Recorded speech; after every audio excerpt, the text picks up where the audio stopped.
Eu quero ler um versículo para vocês em 1 Crônicas, capítulo 17, versículo 27.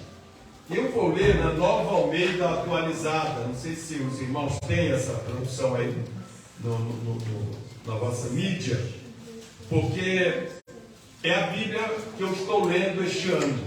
Cada vez que eu leio a Bíblia toda, eu leio numa tradução diferente.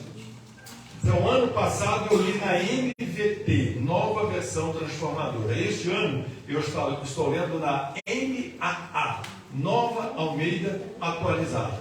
Como eu estou lendo a Nova Almeida Atualizada, eu também tenho pregado na Nova Almeida Atualizada. Então, esse texto de 1 Crônicas, capítulo 17, versículo 27, na versão Nova Almeida Atualizada, diz assim: oração de Davi.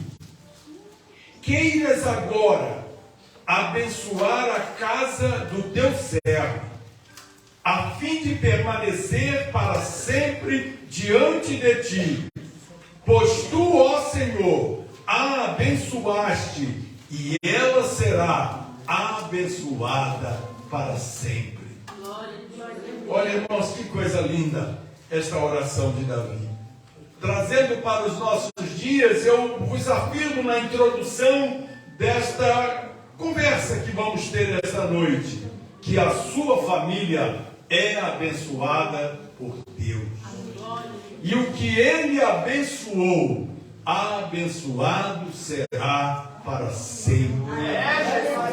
Você vai abençoar os outros enquanto viver. E quando você partir desta vida para a eternidade, você vai continuar abençoando a sua família através do legado que você deixou.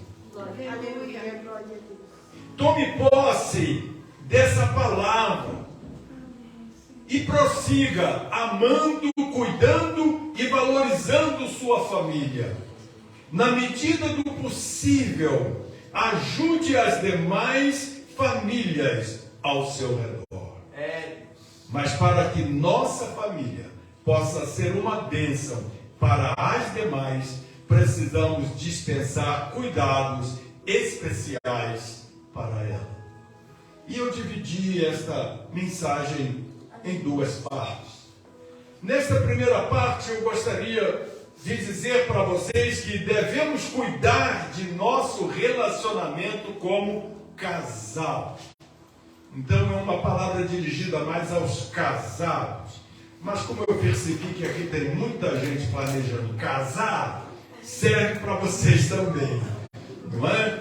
E na segunda parte eu gostaria de falar sobre precisamos cuidar bem de nossos filhos.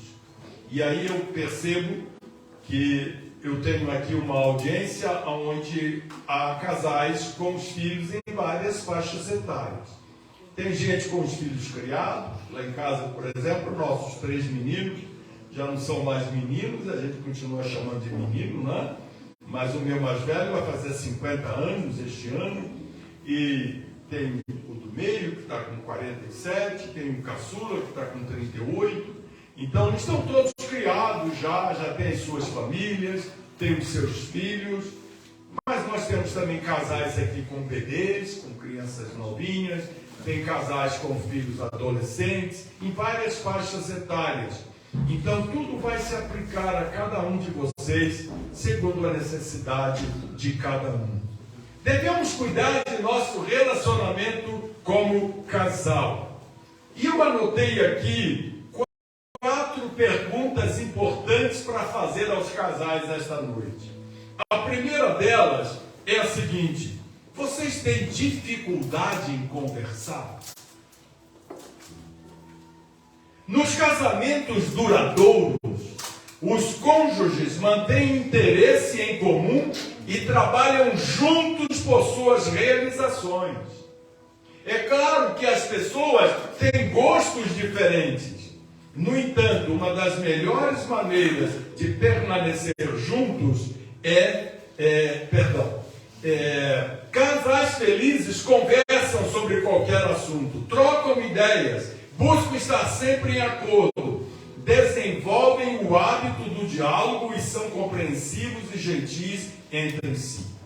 Então eu pergunto a você que é casal, tem o seu marido, você que tem a sua esposa, vocês têm dificuldades em conversar? Quando começam a conversar, logo surge uma discussão. Quando começam a conversar sobre um assunto em que vocês divergem, logo um começa a falar mais alto do que o outro. Esse é um detalhe muito importante que precisam ser levados em consideração, porque casais felizes conversam sobre qualquer assunto, trocam ideias e buscam sempre estar de acordo. Em alguns momentos é a mulher que segue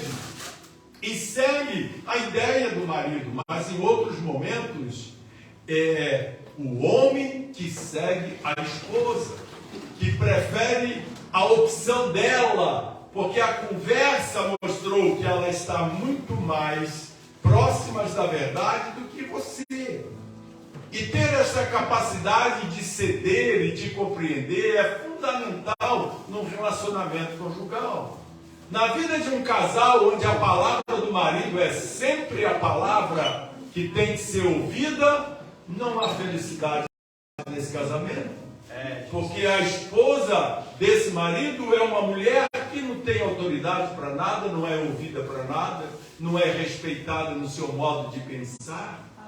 Mas quando há respeito mútuo entre marido e mulher, o diálogo contribui para que cheguem a um denominador comum. Então, se você tem dificuldade em conversar, comece a exercitar-se nisto. Aprenda a ficar calado, aprenda a ouvir. Porque quem tem dificuldade para conversar, a esposa nem começou a falar ainda, ele já encontra. Ele já descobre. Calma, eu nem expliquei meu pensamento, eu nem expus o que eu quero dizer. Não vai dar certo, não vai funcionar. Aí não tem diálogo nesse casamento. A mesma coisa é a esposa também, que não tem a mínima paciência de ouvir o marido expor. Você pode até discordar dele desde o início, mas deixa ele terminar. Deixa ele concluir o pensamento dele. Depois, ao invés de você dizer, não aceito, não concordo, não pode ser assim, você poderia, por exemplo, fazer perguntas para ele. Por que você está pensando assim? Por que você acha que esse é o melhor caminho? Você já pensou nisso? Você já pensou naquilo? E você vai, com a sabedoria que Deus tem dado às mulheres, você vai conduzindo o maridão, e ele, sem querer, ele vai descobrindo que ele não está certo. Mas você não precisou gritar com ele, você não precisou discutir com ele. Você sabiamente foi conduzindo. De repente ele começa a parar. Eu não tinha pensado nisso. É desse jeito. Você tem razão, é verdade, não é bem assim não. Então, meu bem, vamos então por aqui. Aí é a hora do marido perguntar, por que nós vamos por aí? Por que você acha que essa opção é melhor? E aí ouça, é paciência. Então, para cuidar bem do nosso relacionamento como casal, nós precisamos primeiro saber conversar. Segunda pergunta: vocês têm interesses mútuos? Nos casamentos duradouros, os cônjuges mantêm interesses em comum e trabalham juntos por suas realizações. Claro que as pessoas têm gostos diferentes. No entanto, uma das melhores maneiras de permanecer juntos é conversar sobre isso. O casal tem sempre que andar na mesma direção. Eu me lembro que no tempo em que nós não tínhamos a nossa casa e vivíamos de aluguel, que eu saía procurando uma casa para alugar, um apartamento para alugar, e eu amava aquele apartamento, amava aquela casa, e falava com o Gessi, encontrei uma casa muito boa, eu encontrei um apartamento muito bom, você vai gostar, vamos lá! Aí eu chego lá com o Gessi, aí o Gessi chega lá para o corredor e pergunta assim, onde é que fica a escola? escola, mas não tem os meninos para ir para a escola, é ela que vai levar, né? Eu estou lá trabalhando e ela está levando as crianças para a escola. A gente fica, a escola fica lá do outro lado. Meu bem, eu acho que queria procurar outro lugar. Vamos procurar um lugarzinho que fique perto da escola. Não é? Tem farmácia aqui perto. Não é? Coisas que o homem não olha, não presta atenção. Você olha assim, casa maravilhosa. Aí Jessy chegava, aquilo ali é uma infiltração. Tem uma infiltração. Eu me lembro que uma vez eu fui ver um apartamento para alugar e Jessy chegou e falou assim, você percebeu que você atravessa por dentro do banheiro para ir para a cozinha? Você está na sala, aí tinha uma porta do banheiro, você entrava no banheiro, do outro lado tinha outra porta, do outro lado da porta era a cozinha. Aí eu falei, meu Deus, tá ruim, isso não vai dar certo. Não é? Você tem o banheiro entre a sala e a cozinha, coisas assim. Então, interesses mútuos, a gente tem que caminhar juntos, é fundamental. Há diferenças? Gostos são diferentes? Eu sempre brincava com Jessy, quando, por exemplo, a gente ia, comprar um sofá. E eu gostaria de um sofazinho creme. E Jessy queria um sofá vermelho. Aí eu dizia para ela assim, olha, aqui em casa quem manda sou eu. Porque a Bíblia diz que o marido que é o cabeça. Então eu quero dizer para você que eu já tomei a decisão. Aí ela se assustava assim. A minha decisão é a seguinte, quem escolhe a cor é você.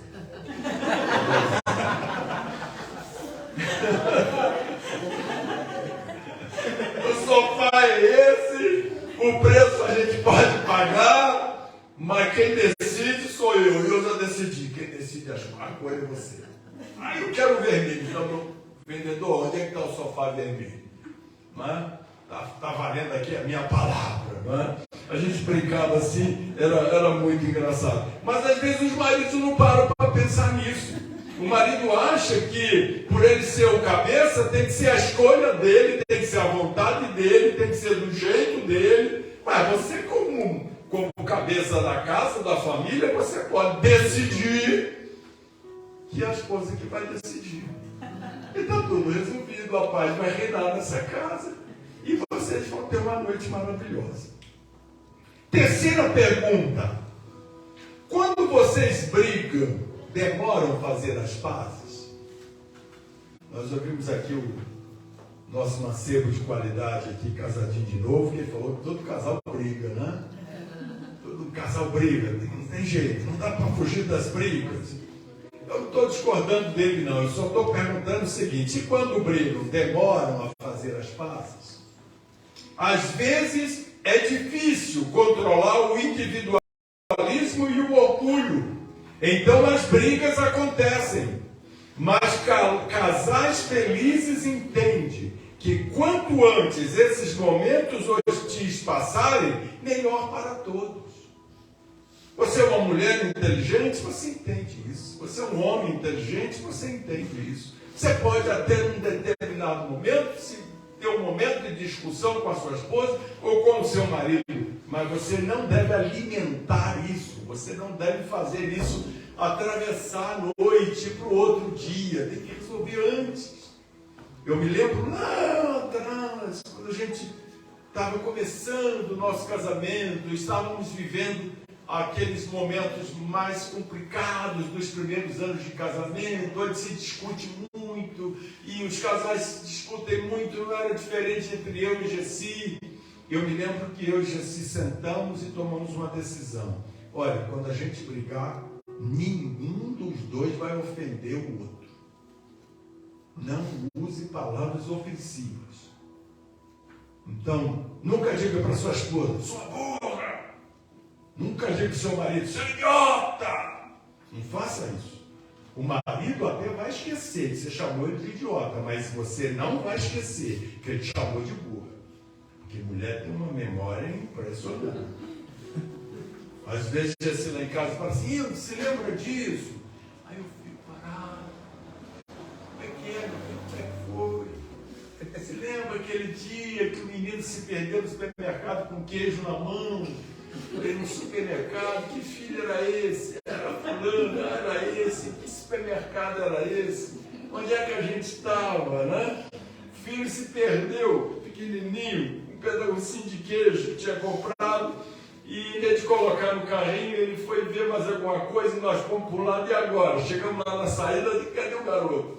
Sumiu o menino, não é? E lá fui eu lá atrás tentar encontrá-lo, e estava ele lá no meio chorando no supermercado com aquele queijinho na mão, coitadinho, pedacinho de queijo, né? E encontrei, levei. Encontrei, meu bem, encontrei, está aqui o nosso filho, né? E ela perguntava assim, você se lembra disso? Eu falei, eu acho que aconteceu mesmo alguma coisa assim. Mas foi com quem? Foi em que lugar? Foi em que supermercado era esse? Não é verdade? Então, as mulheres têm mais dificuldade para esquecer. Não quer dizer que todo homem não esquece, não. Algumas coisas a gente também guarda. Mas as mulheres guardam mais. Os homens precisam compreender que homem e mulher são diferentes. E nesse aspecto é uma diferença que precisa ser levada em conta. Então, lá no início da nossa carreira de casados, Deus já nos guardou. Nos fez tomar esta decisão. Olha, quando a gente brigar, não vamos ofender um ao outro. Não vamos usar palavras ofensivas contra o outro. Então a gente vigiava nesse aspecto. Discutia, brigava, dormia meio chateado, bumbum para cá com bumbum para lá, né? Porque quando briga é assim que dorme, né? Bumbum com bumbum. Então, mas no outro dia a gente se ajeitava, a gente se arrumava, não é? Por quê? Porque nós não tínhamos passado dos limites. Às vezes o que estraga um casamento é passar dos limites. A vida tem limites. Os limites são importantes no casamento. Os limites são importantes na criação dos filhos. Filhos criados sem limites são filhos problemáticos. São filhos que não vão respeitar o chefe quando crescerem e começarem a trabalhar. São filhos que vão discutir com todo mundo, vão querer ter a razão sempre, não vão parar em emprego nenhum, não vão passar de ano na escola. Por quê? Porque os pais não estabeleceram limites. E a última pergunta: vocês se divertem a dois? Casais felizes valorizam o tempo a dois e fazem questão de fazer programas juntos. Nem que seja assistir um filme em casa, abraçados no sofá. Sentem alegria de estarem juntos e compreendem que momentos assim são fundamentais para a união do casal. Precisamos estar juntos. As mulheres têm fama de gastadora, de compradora, mas eu sou testemunha de que não é bem assim. Que às vezes você está cansada em casa e eu falo para ela assim, vamos tomar um café?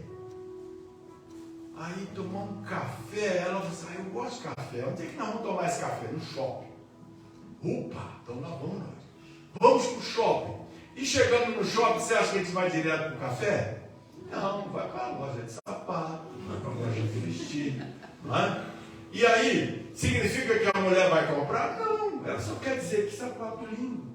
Por que você tem que dizer, não tem dinheiro para comprar esse sapato? Você não poderia perfeitamente dizer, olha, no teu pé fica mais bonito ainda. Eu sou todo triste, porque eu não tenho condição de te dar um sapato desse de presente. Mas olha, você tem bom gosto, hein? Então, aí a gente, não, eu estou falando coisas reais, já pode ter comigo assim. Aí a gente vai na loja de roupa. Ah, eu queria tanto ter um vestido da Gregory. E eu olhei assim, é sonho, né, Jessi? O vestido da Gregory para nós não tem como, né? Mas sonhar não é pecado, não. A gente se diverte, ri. E ela fala isso mesmo. Vamos lá na Renner, vamos lá na Riachuelo, porque não é aqui não. E paramos lá no cafezinho. Tomamos um cafezinho. Às vezes a gente pega um pãozinho de queijo, às vezes nem pãozinho de queijo, é só um cafezinho mesmo e voltou para casa. Felizes e prazenteiros. Perfeito? Momento a sós. Esses dias, não faz muito tempo, que deve fazer uns 2 meses mais ou menos, que eu cheguei para a Gessi e falou assim, vamos tomar um café na padaria? Ela falou, café na padaria? Eu falei, sábado, de manhã, não vou fazer café. Eu lá em casa que preparo o café. Quando ela acorda, o cafezinho dela já está pronto.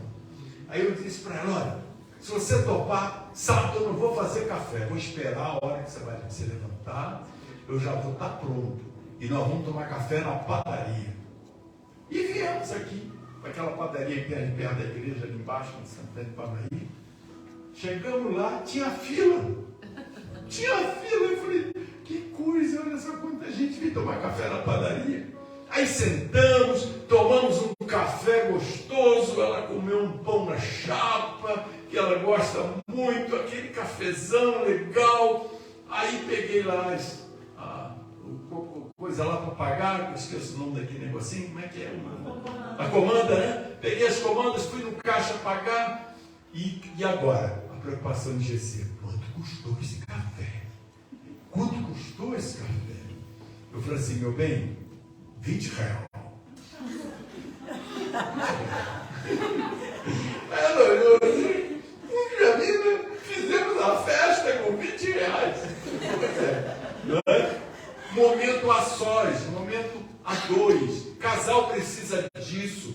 Às vezes nós achamos que momento a sós é pegar um avião e ir para Fortaleza, é pegar o carro e ir lá para Águas de Lindóia, não é? E você pensa no que você vai gastar de gasolina. Claro que se você puder fazer isso, amém. Glória a Deus, passa. Mas você pode perfeitamente ir na padaria tomar um café. Você pode ir no shopping, passear e não comprar nada, só tomar um café. Perfeito? Só tomar um café. Não quer dizer que você não vai apreciar o sapato, não vai apreciar o vestido. Eu até gostei, porque na última vez ela até viu um sapato bom para mim. Olha, esse sapato ficaria bom em você. Eu olhei assim, você acha mesmo? Puxa, vou pensar nele, vou começar a pensar nele. Pensei em nada. Então comprei um sapatinho velho aqui. Né? Mas disse não para ela? Não. Por quê? Porque isso faz parte da vida. Esse glamour faz parte da vida a Deus. Então essa é a primeira parte que eu queria falar com vocês, sobre cuidar de nosso relacionamento como casal. Você tem dificuldade em conversar? Vocês têm interesses mútuos? Quando vocês brigam, demoram a fazer as pazes? Vocês se divertem a dois? E agora, então, nesta última parte, precisamos cuidar bem de nossos filhos. Tem um pouco a ver com o legado. Eu queria dizer para vocês primeiro sobre a importância de ser pai e mãe. Se você tem filhos, meus parabéns. É claro que nós amamos também aqueles casais que não têm filhos. Mas se você tem, isso significa que você tem à sua frente uma das missões mais importantes do mundo. Que missão é essa? Transformar uma pequena criatura numa pessoa adulta. Gessi e eu criamos nossos filhos seguindo valores que são muito importantes para nós. Eu queria mostrar alguns desses valores para vocês nesta noite.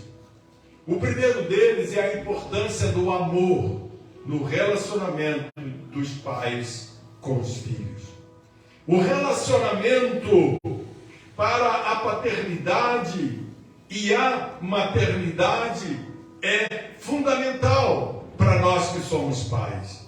E o caráter da criança é formado através da estreita relação dela, criança, com os pais. Por tudo que conhecemos da Bíblia, podemos dizer que a coisa mais importante para a criança é o amor. Ela vem ao mundo vazia e desprovida de amor, sabiam disso? A criança nasce sem amor. Mas ela precisa do amor para crescer. E sem o amor, o filho ou a filha ficará emocional, física e espiritualmente limitado. Então, ter amor pelos filhos é fundamental quando você é pai ou mãe. Um segundo valor, um segundo valor muito importante que eu e Gessi aplicamos aos nossos filhos é a verdade. Nós descobrimos que o amor sozinho não é suficiente. Nós precisamos dos parâmetros da verdade para que nossos relacionamentos e as nossas vidas sejam bons. A criança precisa aprender a ouvir a verdade e a lidar com ela para viver de acordo com ela. No universo da criança, os pais são os detentores da verdade. Por isso vamos mostrar o tipo de verdade que a criança precisa em cada estágio da vida. Eu me lembro que anos atrás, já faz algum tempo, a nossa neta, que hoje está, acredito que com 25 ou 26 anos, ela era uma menininha de uns 9, 10 anos de idade, e a nossa nora, esposa do nosso filho mais velho, faz aniversário no mesmo dia de Gessi. As duas são de 19 de setembro. Então, nesse ano, nós resolvemos ir lá onde eles moram, em Suzano, e almoçar. Eu, Gessi, com o nosso filho, a nossa nora e os nossos netinhos, que eram pequenininhos naquela época. E fomos numa churrascaria lá em Mogi das Cruzes almoçar. E quando terminamos de almoçar, veio a conta, e eu passei o meu cartão e paguei a conta. E a minha neta, que era bem pequenininha, estava sentada na minha frente, ficou olhando para mim, passando o cartão. E naquela época você assinava, eu assinei, o garçom levou, e quando eu fui guardar a notinha, eu observei que tinha uma diferença. Eles me cobraram R$100 a menos. E aí eu chamei o garçom de volta. Fulano, que foi, senhor? Olha, você me cobrou R$100 a menos. Aí ele olhou, conferiu. É verdade, muito obrigado. Que coisa bonita que o senhor fez. E a nenetinha me olhando, me observando. Aí ele foi lá, trouxe a maquininha do cartão de novo, passei o cartão de novo, paguei os R$100 que ficou faltando, e ela ficou me olhando e falou assim: ô vovô, é assim mesmo que tem que fazer? Eu falei: é desse jeito que você tem que fazer. Isso chama-se verdade. Ela não esquece disso até hoje. Fomos visitar o nosso filho mais velho. Aí estávamos lá tomando um café com eles, conversando com eles, e eu perguntei sobre o emprego dele, o trabalho dele, como é que estava. E ele falou: papai, eu estou procurando outro emprego. Eu falei: ô meu filho, o que aconteceu? Você estava tão feliz nesse trabalho, você estava tão contente, estava dando tudo certo. Por que você está procurando um outro emprego? Ele falou assim: porque, sabe, pastor, o chefe quer receber uma propina para me dar o serviço. Eu tenho que dividir a minha comissão com ele para ele poder me dar o serviço. E eu falei para ele que eu não participo de corrupção. Então, sabe o que ele faz? Ele entrega o serviço para o outro. Ele dá para o outro. Não dá para mim, porque o outro divide com ele. Então eu estou procurando um outro emprego. Aí aquilo, sabe, aquilo de alguma forma me deixou um pouco triste, porque você pensar que um filho vai ficar desempregado sempre te deixa um pouco preocupado. Mas ao mesmo tempo eu voltei para casa falando com o Gessi: ô meu bem, que coisa linda, né? Você viu os valores que nós passamos para os nossos filhos da verdade, estão com eles até hoje. Já é um homem feito. Quando o emprego se torna mais difícil, né, quando a idade vai chegando, e ele faz questão de trocar de emprego para não participar de um ato de propina, de corrupção. A verdade os filhos aprendem em casa. O telefone toca e o filho diz para o pai ou para a mãe: é fulano que está te chamando. E aí o pai ou a mãe diz para a criança: atende e diz que eu não estou em casa. Responde que eu não estou em casa. Olha você passando o valor da mentira para o seu filho ou para sua filha. Terceiro, caráter. A criação dos filhos é um trabalho temporário, porque um dia eles terão que sair de casa, eles vão viver sozinhos. E quando isto acontecer, o caráter que você formou neles é que irá guiá-los. Por isso, procure olhar para cada problema tendo em mente o objetivo maior, que é a formação do caráter. Criem não apenas uma criança, mas uma pessoa obediente. Todo mundo é obediente quando o policial está por perto, mas apenas pessoas de caráter são obedientes quando não existe ninguém por perto para lhes dizer o que fazer. Assim, invista tempo na formação do caráter do seu filho. Uma outra anotação que eu não posso deixar de compartilhar com vocês esta noite é que, como pais, nós precisamos acreditar em 3 coisas importantes. Primeira delas é que a criança é criada à imagem de Deus e por isso a criança possui muitas das qualidades de Deus. As crianças têm as muitas capacidades e o potencial que Deus conferiu à raça humana. Isso você precisa acreditar. Segundo, você também precisa acreditar que toda criança é um pecador.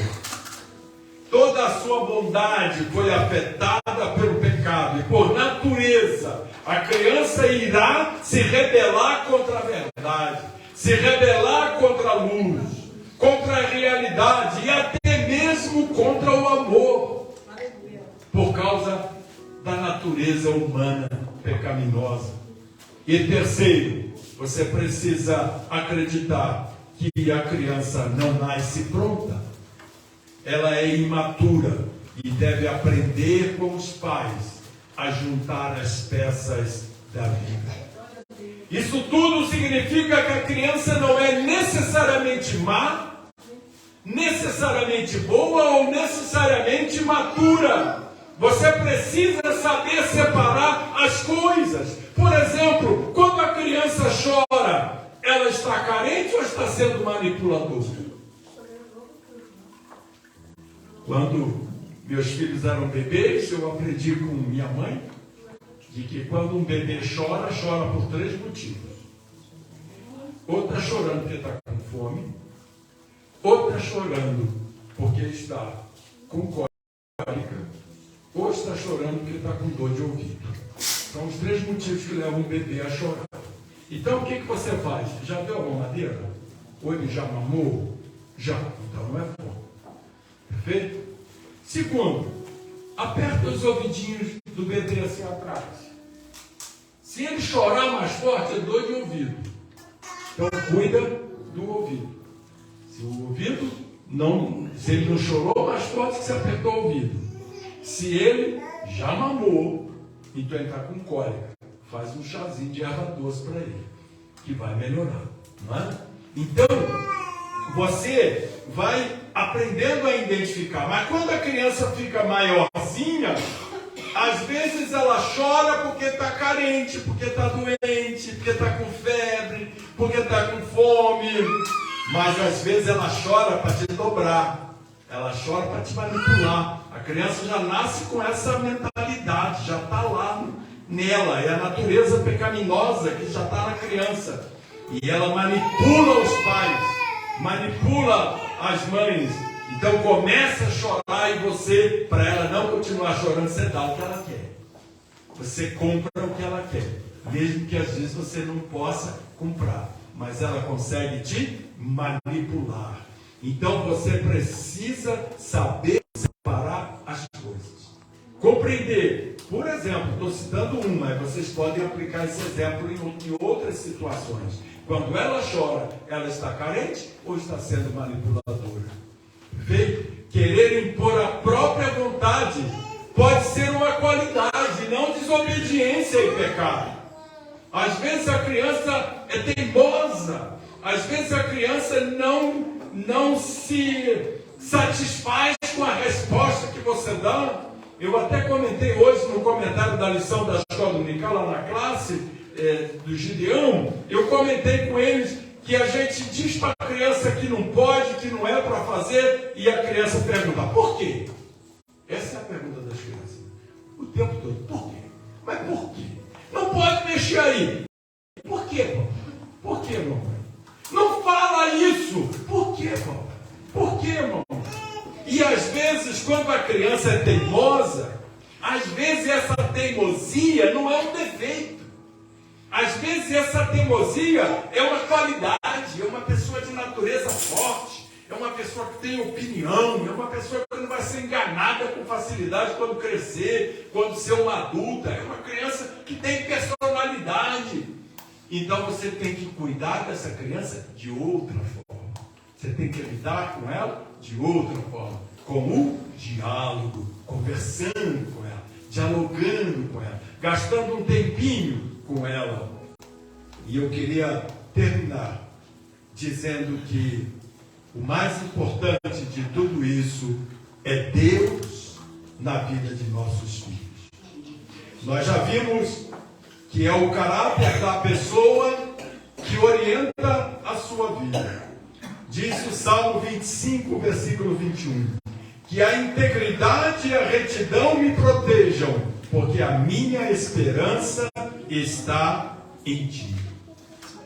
Mas o caráter não estará formado enquanto a pessoa não entender quem ela é perante Deus.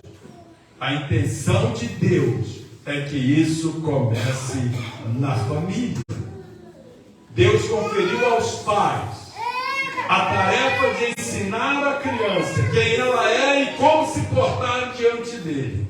Ajude seu filho a conhecer a Deus e a conhecer os valores de Deus.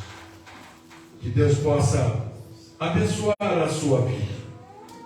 Talvez você já tenha 30 ou 40 anos. Quem sabe está no período mais produtivo da sua vida. Não importa a idade. A questão é o que você pretende fazer daqui em diante. Como você vai proceder a partir de agora? E eu termino com esta pergunta: que valores tem dirigido o seu casamento? Quais são estes valores? Pense sobre isso e Deus os abençoará grande e maravilhosamente.